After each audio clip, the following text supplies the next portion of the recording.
نجعل الذين آمنوا وعملوا الصالحات كالمفسدين في الأرض أم نجعل المتقين كالفجار. أعطيك مخالفاتهم. طيب طيب هذه مخالفات كتبتها أنا يا شيخ في عجالة.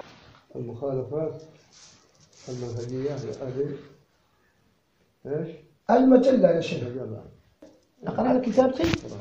أول شيء يا شيخ تمييع الدعوة في مصاحبة المخالفين، وأول نموذج هذا عبد المالك رمضاني الذي اتبع الحلبي يا شيخ.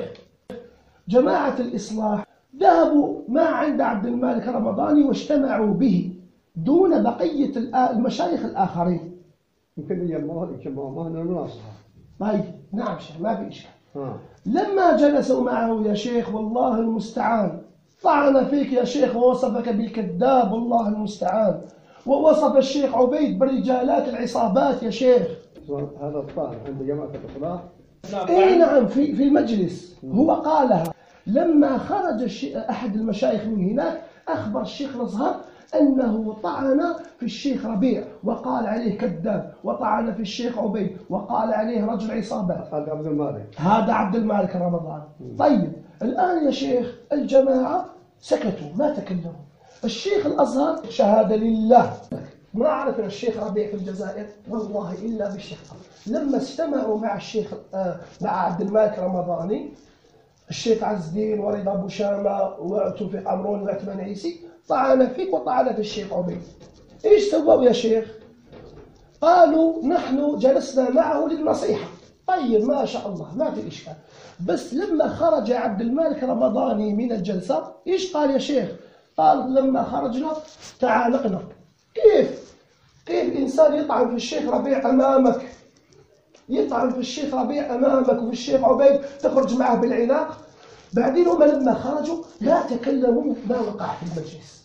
لما سمع الشيخ الأزهر ما وقع في المجلس أنه طعن فيه وفي الشيخ عبيد صدع بها إلى الملأ. صدع بها إلى الملأ قال طعن هذا عبد المالك في الشيخ ربيع وأنتم سكتوا عليه.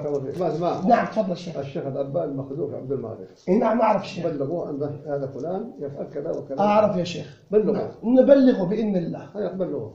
نبلغه بإذن الله. لأنه هو يستغل قربه. الشيخ الأبان منه. نعم. قبله يعرفه بارك الله فيه. نعم شيخ. ثم ينصحه ويأمر بالتوبة. نعم يا شيخ. نعم يا شيخ. أمشي الغد بإذن الله.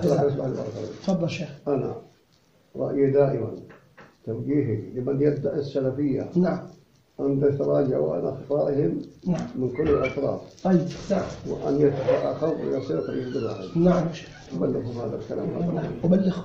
ما عنده سيف. ما عنده سيف. نعم يا شيخ. عنده نصائح.